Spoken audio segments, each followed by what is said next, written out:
Eu tava virado pra vir pra cá também.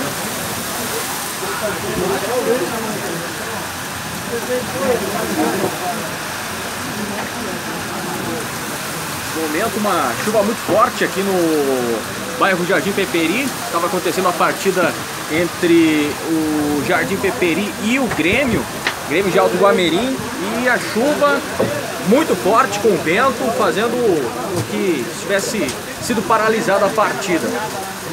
Falha de água.